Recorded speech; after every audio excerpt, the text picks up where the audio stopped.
Welcome to Storytime. Enjoy with me. The Ransom of Red Chief, by O. Henry. Part 2. Bill and I started writing the letter. Red Chief played outside the cave. Let's ask Mr. Dorset for $1,500 instead of $2,000. I don't think anyone will pay $2,000 for that terrible kid, Bill said. This is the letter we prepared. Dear Mr. Dorset, we have your son. He is far from Summit. Don't try to find him. We want $1,500, and we will return your son to you.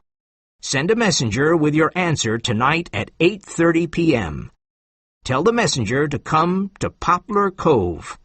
At Poplar Cove, near the old bridge, there is a big tree with a small wooden box under it. The messenger must put your answer in that box. This is the same tree and the same box where you will put the ransom money at midnight. Do you want to see your son again? Then pay the money, and you will see him soon. 2 desperate men.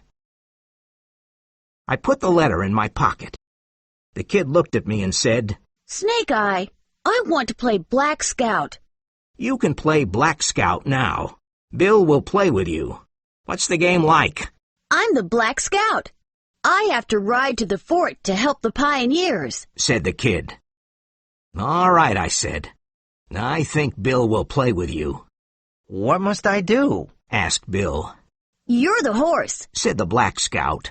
Get down on your hands and knees. I must ride to the fort. Bill got down on his hands and knees. He was scared. How far is it to the fort? He asked. 90 miles, said the Black Scout. And you must gallop fast, because the pioneers are in danger. The Black Scout jumped on Bill's back and started kicking him. Please, Sam, come back soon, Bill said. Listen, kid, don't kick me or I'll... I went to Poplar Cove and talked to some people at the post office. One man said, Old Mr. Ebenezer Dorset of Summit is upset because he can't find his son. The boy's probably lost or kidnapped. That was all I wanted to know.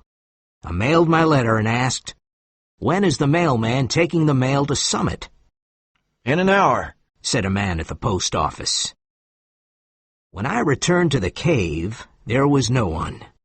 I looked around, but I couldn't find the kid or Bill. So I sat down and waited. After half an hour, I heard a noise behind me. I saw Bill. The kid was behind him.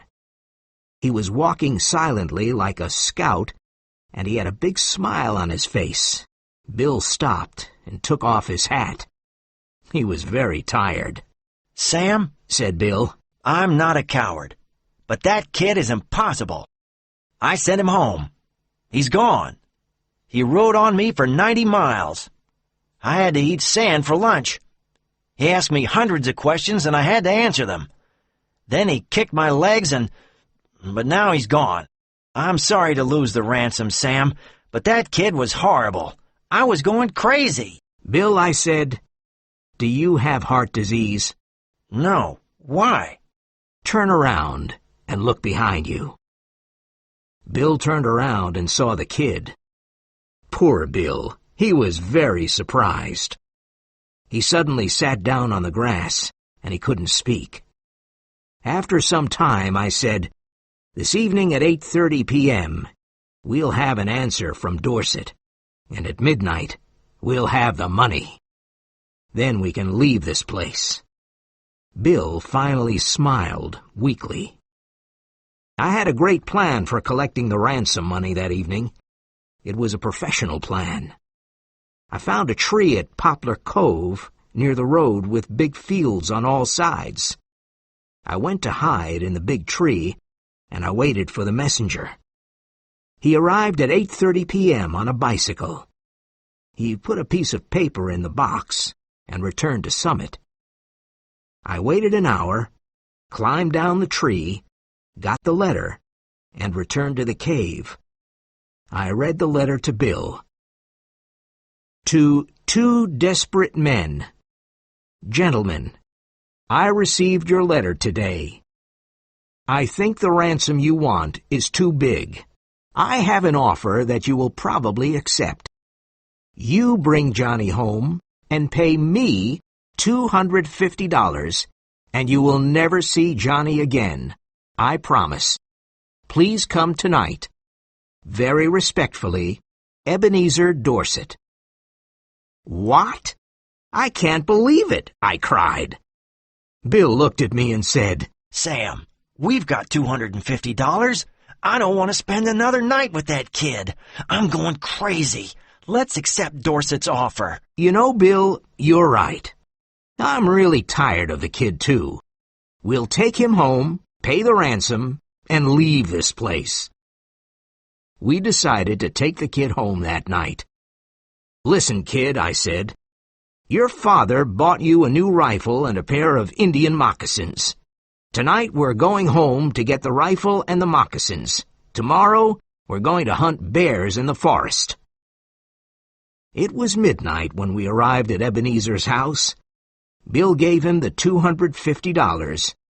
When the kid saw that we wanted to leave him at home, he was furious. He started screaming loudly and took Bill's leg. His father pulled him away with great difficulty.